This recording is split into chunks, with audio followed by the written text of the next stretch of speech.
Let's look at modifiers in Blender. When you're modding for a game like Farming Simulator 17, you'll notice models and mods have problems like this. What we have here is a natural plane and a cube. The cube is red and the plane is yellow, and you'll notice that when we look at the back of them, the plane disappears, but you can still see the cube. That's because the plane is a one-sided mesh, while the cube is four-sided, however you want to look at it.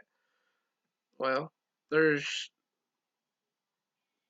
a bunch of different things you can do to fix mods and models. The ones like the cube, they're typically fine. You don't need to do anything to them because you can see every aspect of them. So let's talk about the plane. Well, how do you fix the plane being invisible on one side and visible on the other? I've seen this with models that I've put into Farming Simulator games, and the easiest way to fix it when it's like this is to right click on it, choose the modifier wrench icon, and then choose which modifier you want. Now, to make it solid so that you can't see through one side of it, that's easy. You solidify it. And you can choose the thickness, but for this case, it doesn't really matter. With some, you'll need a thickness of 0.0010 or 0.0100. It all varies on what the model was made with and how it was made. So let's do a thickness of 0.0010 and see how it looks. And as you can see in Blender, it looks solid. And I mean, it is what it looks like. It's a square. So let's export it now that we've solidified it and see how it looks.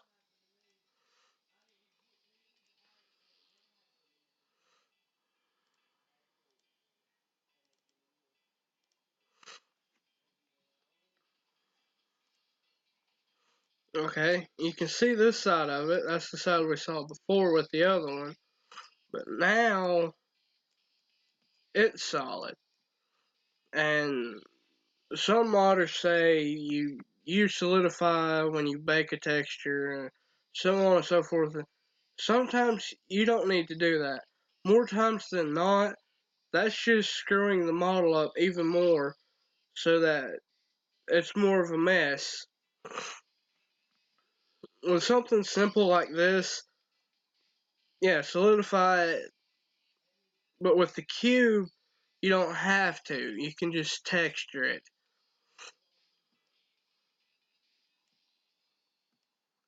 And simply to texture it, just take it into edit mode, split your screen, go down here to the editor type, choose image editor, go back to the side that has the model, and like in previous videos, use the Smart UV project. And it's already set up. Now you'll notice it has the edges and the faces of the plane. Simply create a new image, name it,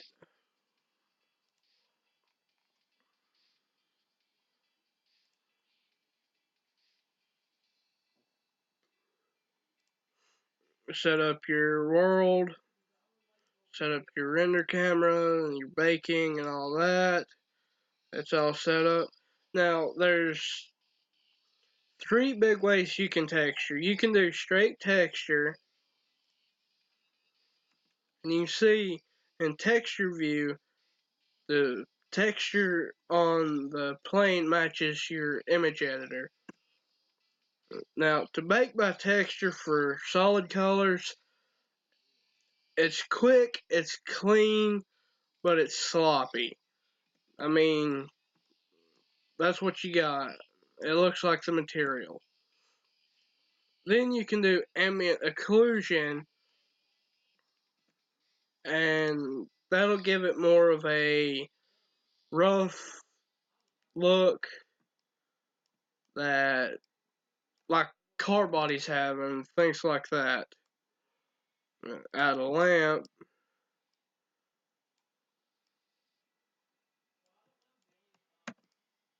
Well, for this case, let's add a couple. But now let's bake it by ambient occlusion and see how it looks.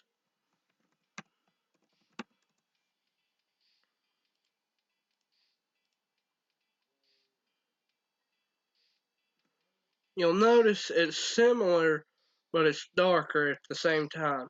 Now let's scroll in and see if we can see what the difference is. You can see that it baked by pixel and missed the very tips of the corners.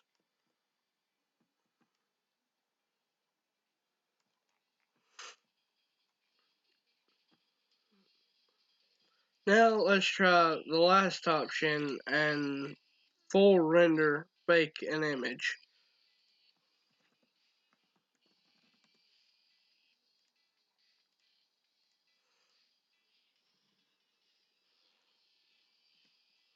Once again, it's the same, but you'll notice that in the spots that the lights didn't touch as good, it's shaded.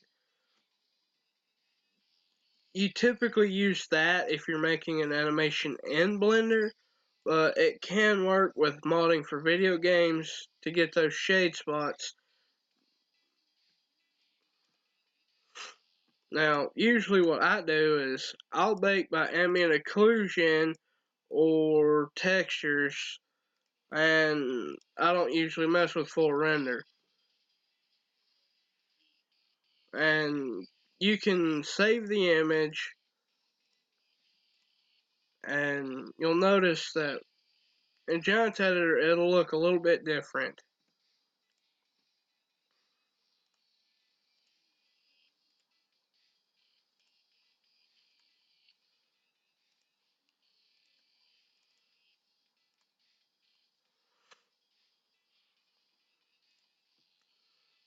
So here we just have the plane and the material, not the image. So let's import an image, and you see it's darker. It's more shaded in spots. We'll say you don't want it yellow. You want to make it color changing. Just simply go in Blender and change your material color to pure white.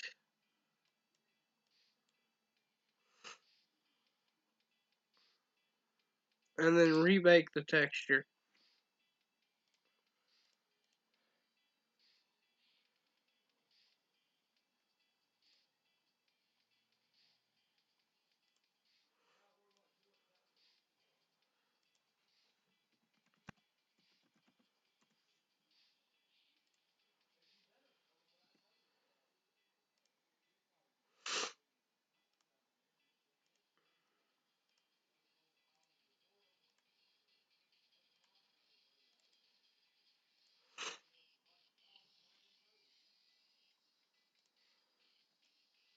Now we have, once again, the plane with its material and not its texture.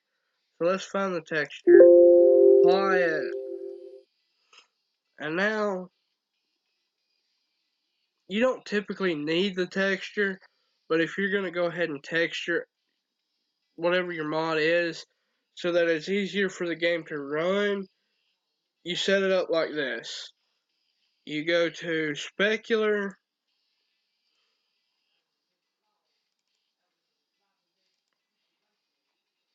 assign a specular, go to custom shader,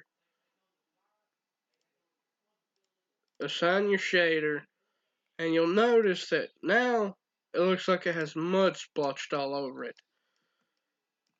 Well, that's fine and dandy, but you want to change colors in game, right? We'll just go down here and set color mask, and you'll notice that now the model is yellow with mud splattered against it. That's typically how it should look to make it color changing. But there are instances where the game doesn't read the coding right and the material names are out of place and things like that. And it stays like that in game. Typically, to fix that, you have to go into Blender and either rearrange your materials or unwrap your UVs or something like that. Now, I'm going to show you the coding you need for color changing.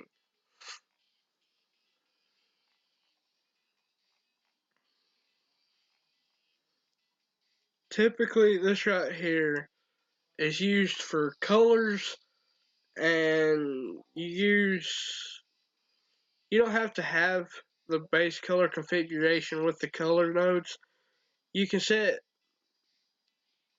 just the color nodes with the indexes to your objects in your i3D and set it up, and that's what the game will read as to what needs to change colors upon your purchasing of the color. And I don't know how many people know this, if any know this, but there's also an extra line you'll need. It's the washable line. You use the dirt duration, wash duration, and work multiplier. That works the mud. That's what tells the game that it's a model that can get dirty and change colors. If you have this without this, 9 times out of 10 it won't work, or it won't get dirty, or when you load it in game it'll be what I call perma-dirty, where the mod's yellow and it already has the mud on it from purchase.